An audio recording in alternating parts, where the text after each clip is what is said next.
حضور پاک صلی اللہ علیہ وآلہ وسلم نے فرمایا وضو ہو یا نہ ہو، یہ ایک تسبیح روزانہ ہر وقت پڑھا کرو۔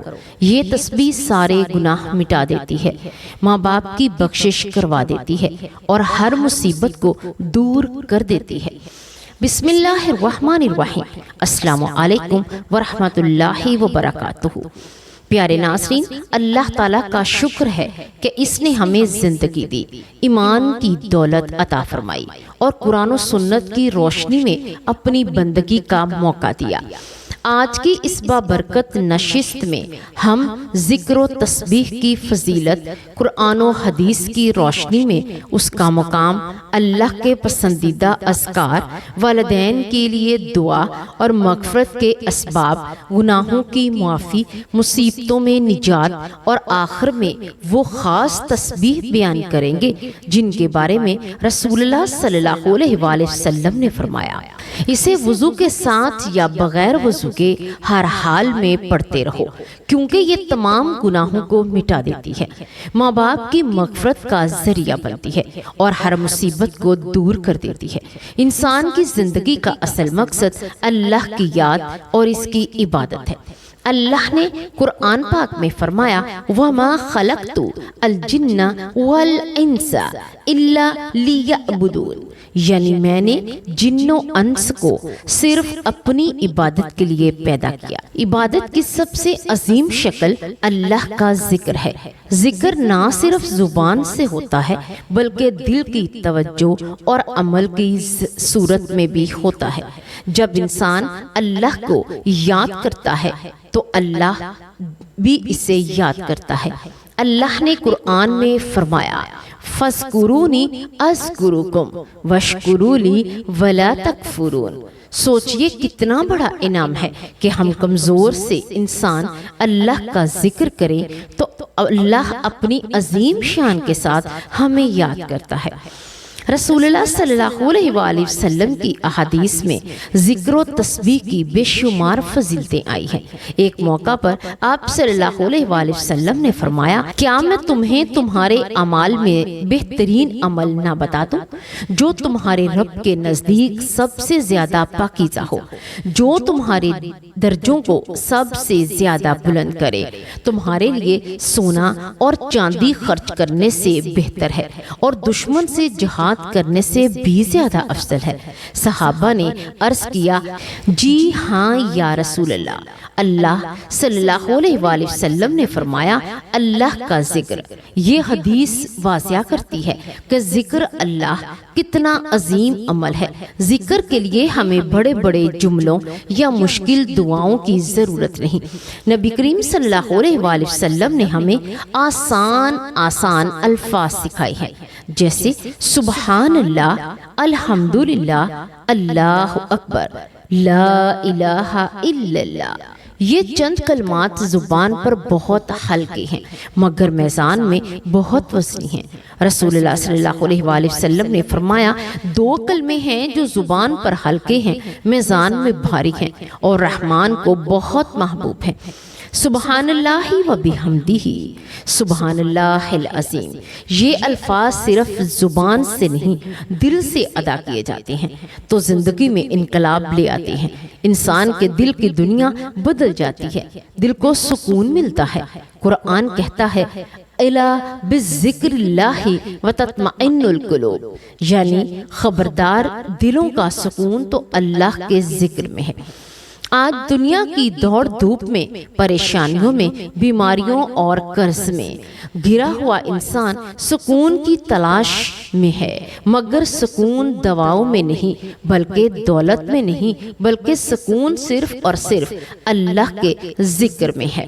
حضور صلی اللہ علیہ وآلہ وسلم نے ہمیں بتایا کہ ذکر کے ذریعے گناہ معاف ہو جاتی ہیں۔ ایک حدیث میں فرمایا گیا جو شخص دن میں 100 مرتبہ سبحان اللہ و بحمدہ کہے اس کے گناہ معاف کر دیے جائیں گے، بس چاہے وہ سمندر کی جھاگ کے برابر ہی کیوں نہ ہو۔ سوچئے کہ ہم کتنے گناہ کرتے ہیں لیکن اللہ تعالیٰ نے کتنا آسان ذریعہ بنا دیا ہے۔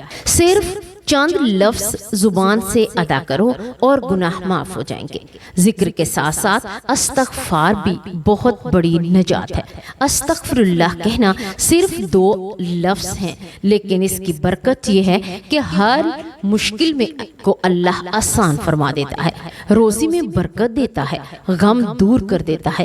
نبی کریم صلی اللہ علیہ وآلہ وسلم نے فرمایا، جو شخص کثرت سے استغفار کرے اللہ تعالیٰ اس کے لیے ہر تنگی سے نکلنے کا راستہ بنا دیتا ہے، ہر غم سے نجات عطا فرماتا ہے اور وہاں سے رازق یعنی رزق دیتا ہے جہاں سے اسے گمان بھی نہیں ہوتا۔ ذکر اور دعا والدین کی بخشش کا ذریعہ بنتے ہیں۔ حدیث میں ہے، جب بندے کا درجہ جنت میں بلند کیا جائے گا تو وہ حیران ہو کر کہے گا، اے اللہ یہ کیسے ہوا؟ تو اللہ فرمائے گا، تمہاری اولاد کے لیے، یعنی تمہاری اولاد کی دعاؤں کی وجہ سے۔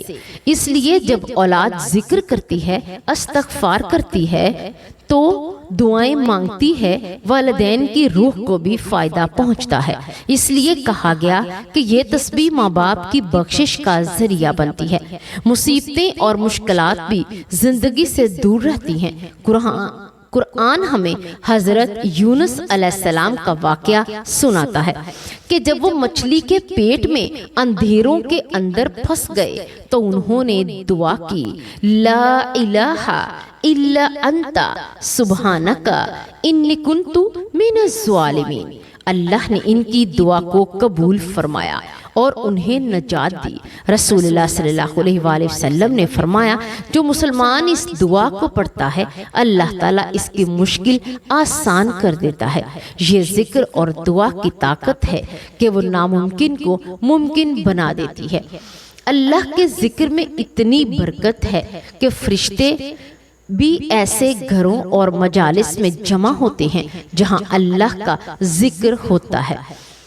ایک حدیث میں آتا ہے کہ کچھ فرشتے زمین پر گھومتے رہتے ہیں اور تلاش کرتے ہیں کہ کہاں اللہ کا ذکر ہو رہا ہے۔ جب وہ ذکر کی محفل پاتے ہیں تو وہاں جمع ہو جاتے ہیں اور آسمان تک اپنی روشنی پھیلا دیتے ہیں۔ پھر اللہ تعالیٰ ان فرشتوں سے پوچھتا ہے، میرے بندے کیا کر رہے تھے؟ وہ عرض کرتے ہیں کہ وہ تیرا ذکر اور تیری تسبیح کر رہے تھے۔ اللہ تعالیٰ فرماتا ہے، میں نے انہیں بخش دیا۔ ذکر کے ساتھ ساتھ دعا بھی بڑی طاقت ہے۔ اللہ تعالیٰ نے قرآن میں فرمایا، ادعونی استجب لکم، یعنی تم مجھے پکارو میں تمہاری دعا قبول کروں گا۔ دعا مومن کا ہتھیار ہے، غموں کو مٹانے والی ہے، رحمت کو نازل کرنے والی ہے۔ حضور صلی اللہ علیہ وآلہ وسلم نے فرمایا، دعا عبادت کا مغز ہے، اس لیے ذکر کے بعد اللہ سے دعا مانگنا انسان کی سب سے بڑی قوت ہے۔ پیارے ناظرین، اب آخر میں ہم اس خاص تسبیح کا ذکر کرتے ہیں جس کے بارے میں حضور اکرم صلی اللہ علیہ وآلہ وسلم نے فرمایا، وضو ہو یا نہ ہو اسے پڑھتے رہو، یہ گناہوں کو مٹا دیتی ہے اور ماں باپ کی مغفرت کا ذریعہ بنتی ہے، یہی مصیبت کو دور کر دیتی ہے۔ یہ تسبیح ہے، سبحان اللہ و بحمدہ سبحان اللہ العظیم۔ یہ الفاظ آسان ہیں، دل پر اثر ڈالتے ہیں اور اللہ تعالیٰ کو بہت محبوب ہیں۔ جو شخص ان الفاظ کو اپنا معمول بنا دیتا ہے، اس کی دنیا بھی سنورتی ہے اور آخرت بھی۔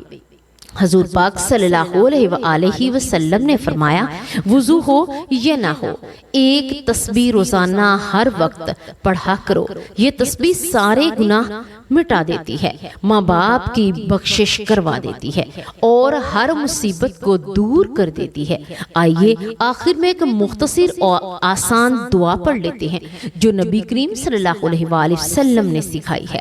استغفر اللہ، یہ صرف 2 لفظ ہیں لیکن ان کی برکت سے اللہ تعالیٰ ہر تنگی سے دور کر دیتا ہے اور گناہوں کو معاف فرما دیتا ہے اور اپنی رحمت کے دروازے کھول دیتا ہے۔